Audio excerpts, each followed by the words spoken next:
You'll need a scorecard for tonight's debate with 10 candidates participating. But let's look at each of the candidates and see what they have to do in the debate that's coming up. I'll start with Bush.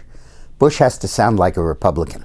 Bush has to put away the fears that people have that he's going to abandon the party's basic principles, that he's going to sell them out, that he's going to be as profligate a spender as his brother was, as squishy on some of the issues as his father was, and that on immigration and education that he's going to embrace the liberal agenda. That's going to be a tough task for Bush, but he's going to have to do it. The other problem Bush has is that people expect him to sort of tower over the field, but I'm not sure he's capable of doing it, but we'll see. Trump has to continue the momentum he's established.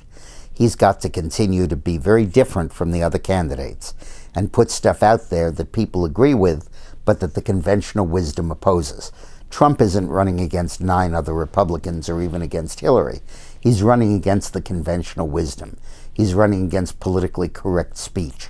And he needs to articulate the respects in which he disagrees and really set up distance between himself and the other candidates. Then each of the candidates has very specific needs in this debate. Start with Rubio. Rubio has, I think, underwhelmed. His circumstances are very charismatic and make him eminently nominatable. Latino, young, from Florida.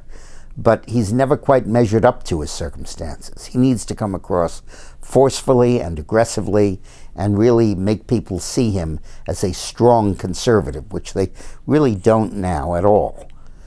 Ted Cruz has to portray himself as what he is, which is the most consistent conservative up there.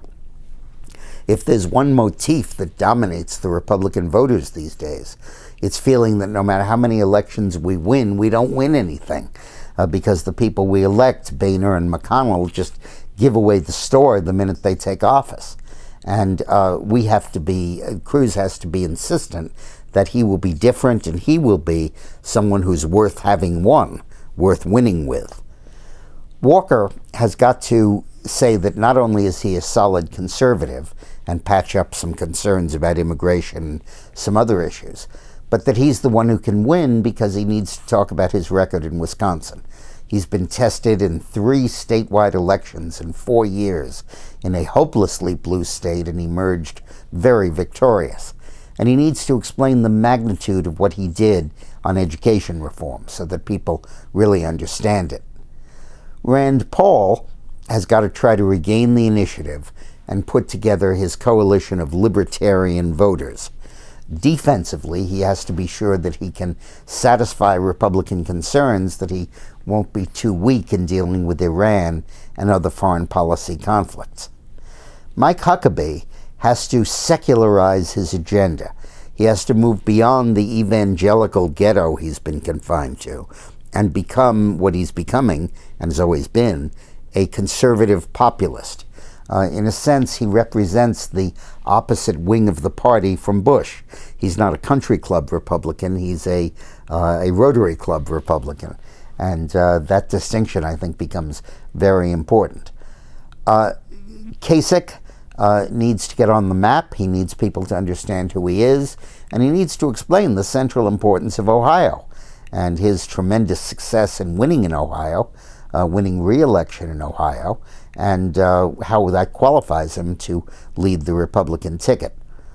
Carson has to handle himself so that people see him as that he overcomes his inexperience, overcomes the taint of being the ingenue running for the first time, and shows that he can mix it up with politicians very well.